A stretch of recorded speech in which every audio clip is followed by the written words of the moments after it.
El asambleísta de Revolución Ciudadana, Jairen Noriega, se auditó, se fiscalizó, se revisó el contenido del acuerdo al que Ecuador alcanzó con el Fondo Monetario Internacional.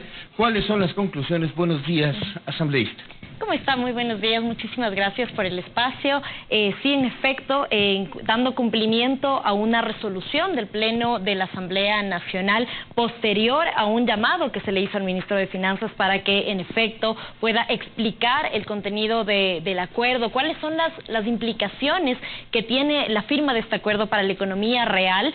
Dado que no hubo respuestas en el Pleno de la Asamblea Nacional, se tomó la decisión de fiscalizar este acuerdo dentro de la Comisión de Participación Ciudadana y Control Social, y en ese sentido varios hallazgos. El primero, y es yo diría el más importante, es que este acuerdo es inconstitucional. ¿Por qué es inconstitucional?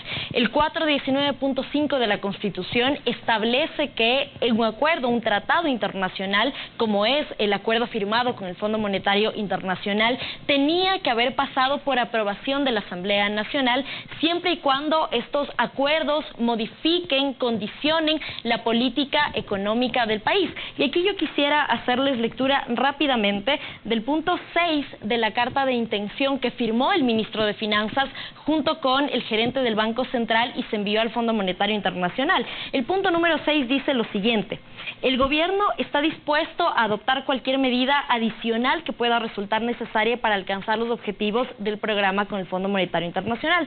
El gobierno consultará con el fondo sobre la adopción de estas medidas y con antelación a cualquier revisión sustancial de las políticas contenidas en el Ministerio de Economía y Finanzas. Con ese argumento, ¿qué significa eso? Exactamente, con ese argumento ustedes dicen las decisiones económicas no son autónomas, no son yo soy pensando qué hacer. Exactamente. Sí, correcto. De hecho, nosotros en la Constitución establecemos que nosotros no podemos firmar acuerdos, tratados con otros países o incluso con organizaciones internacionales, como lo es el Fondo Monetario Internacional, que violenten la soberanía del país. Nada menos soberano que el punto número 6 de la Carta de Intención, que dice que claramente el ministro de Economías será el Fondo Monetario Internacional y no, digamos, el señor Vega, quien a mi criterio está haciendo un papel desastroso con la economía. Entonces, en ese sentido, nosotros concluimos que no solamente es inconstitucional, sino que además este acuerdo con el Fondo Monetario Internacional tiene que declararse como ilegítimo en la medida en que no cumplió con digamos, el procedimiento parlamentario de aprobación, sino que además está ahora mismo generando, más bien, desacelerando mucho más la economía, que ya venía en un proceso de recesión. ¿Y ahora qué implica esto con lo que estamos viviendo en estos momentos? Sabemos que parte de esta decisión de que del IVA incremente este impuesto tiene que ver con el Fondo Monetario Internacional. Esta decisión de la Asamblea, ¿qué va a significar? Sí, de acuerdo. De hecho, el Fondo Monetario Internacional es conocido como un organismo internacional que a nivel mundial condiciona la política económica de los países. Si ustedes revisan la Carta de Intención del año 2019, por ejemplo, ya contenía este tipo de medidas. La carta firmada en el gobierno de Lenín Moreno ya nos hablaba de una eliminación de subsidios, ya nos hablaba de recortes presupuestarios en sectores tan importantes como la salud, como la educación. Ya en el 2019 estaban contenidas de esas políticas. ¿Qué quiere decir eso? Continuaron con el gobierno de Guillermo Lasso, continúan ahora con el gobierno de Daniel Noboa, y el efecto real en la vida de la gente es que tenemos una declaración del Banco Central que dice que la economía está en recesión. ¿Qué implica eso entonces? Que hay menos empleo, que hay menos trabajo, que hay menos dinero en los bolsillos de la gente, y las políticas del Fondo Monetario Internacional no ayudan a salir de esa crisis, sino que la profundizan en la medida en que nos sigue insistiendo, por ejemplo, en la reducción del tamaño del Estado, por poner un ejemplo. Ahora, ¿qué es lo que buscamos con esta fiscalización al Fondo Monetario Internacional? Le estamos diciendo al gobierno varias cosas. La primera, por ejemplo, es que se abstenga de recibir nuevos desembolsos. El crédito que se firmó con el Fondo Monetario Internacional fue por 4.000 millones y ya hubo un primer desembolso de 1.000 millones, del cual nosotros además en la comisión le preguntamos varias veces al ministro de Finanzas qué iba a hacer con esos recursos, qué se había hecho con esos recursos, porque para la fecha en la que el ministro compareció ya se habían gastado esos 1.000 millones. Pero con ese primer informe que fue ya de mayoría del día viernes en la comisión, ¿qué va a cambiar? Bueno, nosotros lo que logramos aprobar en la comisión y ahora que pasa al Pleno de la Asamblea Nacional es que, digamos, exigirle al gobierno nacional que cumpla con lo establecido en la Constitución, y además lo que estamos solicitando es que se declare la ilegitimidad del acuerdo.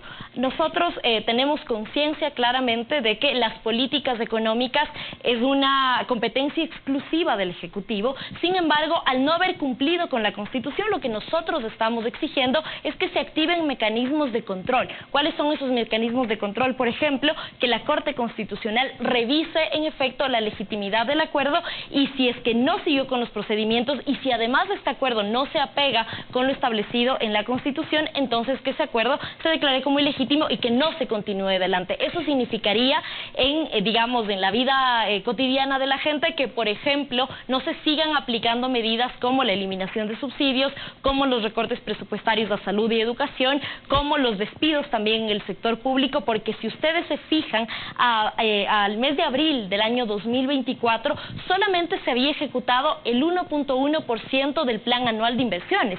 ¿Qué significa eso? Si nosotros queremos combatir la inseguridad, no lo vamos a lograr si no hay una inversión estatal pública de recursos en la Policía Nacional, si no hay un control de los puertos, de los aeropuertos, de las aduanas, si no se le inyecta recursos y se vuelve a institucionalizar a la UAFE, a la Unidad de Análisis Financiero. Y en ese sentido, y para todo esto se requiere, por un lado, voluntad política, pero por otro lado, recursos que existen presupuestados en el presupuesto general del Estado, pero que no se están ejecutando. Insisto, es criminal que al mes de abril del año 2024, es decir, pasados ya 4 meses de gestión, se haya ejecutado únicamente el 1.1% del plan anual de inversión. Asambleísta, y esto, a ver, ustedes pretenden, este informe tiene que ser tratado en el Pleno de la Asamblea, tiene que llegar al Pleno de la Asamblea, sin duda motivará quizás una resolución, pero de ahí, ¿qué fuerza legal va a tener? O sea, le pregunto porque tengo poquísimo conocimiento de la ley orgánica de la función legislativa, y precisamente no existe la posibilidad de fiscalizar un tratado como tal. ¿Esto motivaría, por ejemplo, un juicio político en contra de alguien en el gobierno? Sí, en efecto. De hecho, las medidas que se pueden tomar son varias. Nosotros hemos conversado, hay varias organizaciones sociales que están planteando también acciones por incumplimiento.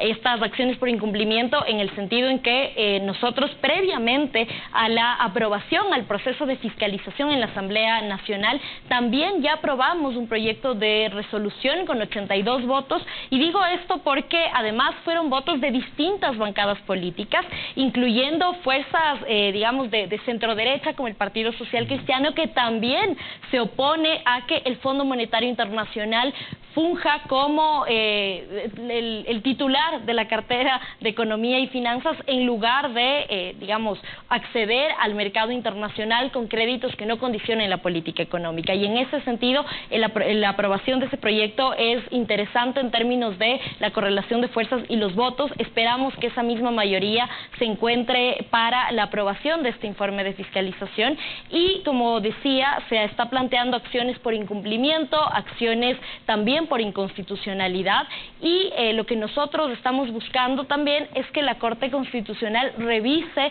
la legitimidad, la legalidad de este acuerdo, y una de las recomendaciones es precisamente enjuiciar al ministro Juan Carlos Vega por no haber cumplido con los protocolos, con lo establecido en la Constitución, porque además si se quiere mirar de una forma el éxito, voy a poner entre comillas, que tiene el Fondo Monetario Internacional a nivel mundial, es precisamente que sus acuerdos, sus tratados no se discuten ampliamente ni en los parlamentos, no se discuten tampoco con la sociedad civil, no se discuten con la academia, únicamente es una negociación que se da con el Poder Ejecutivo, además con un velo de opacidad y de falta de transparencia que es preocupante, porque no Asambleísta, sabemos... ahora, con este tema que usted ha mencionado sobre la eliminación de los subsidios, el incremento del IVA, estamos esperando y suponemos que Verónica Abad en los próximos meses se convertirá en la presidenta si el si es que el presidente Daniel Noboa pues se convierte en candidato. ¿Ustedes han conversado con ella desde el legislativo para tratar estos temas? Porque finalmente ella va a llegar al poder y podrá tomar esas decisiones. En absoluto, digo, como bancada de la Revolución Ciudadana, nosotros no hemos mantenido ningún diálogo con la señora vicepresidenta. Ella debería hacer lo que corresponde. E insisto, en una economía en recesión, no lo digo yo, no lo dice usted, Joana, claramente el Banco Central hace pocos días ya habló de este término, una economía en recesión. ¿Qué implica eso? Que la gente no está pudiendo acceder a trabajar, por ejemplo, que la gente no está teniendo dinero en los bolsillos, y si seguimos aplicando estas políticas del Fondo Monetario Internacional, que implica básicamente desfinanciar lo público, y eso vuelve a cargar un valor adicional a la economía de la gente, entonces seguiremos cayendo en picada y la economía nunca se va a recuperar. Entonces la señora vicepresidenta, en caso de que, bueno, como debería corresponder, si el presidente se lanza, digamos, a la reelección, ella debería asumir el cargo de presidenta, y obviamente se esperaría desde la Asamblea Nacional, haremos lo propio, y es solicitarle, exhortarle para que tome medidas económicas que se ajusten a la realidad del país para encaminar a una mejoría económica. Queremos agradecer la presencia de la asambleísta Yairen Noriega de Revolución Ciudadana. Muchísimas gracias por haber aceptado esta invitación. Muchísimas gracias. Vamos a una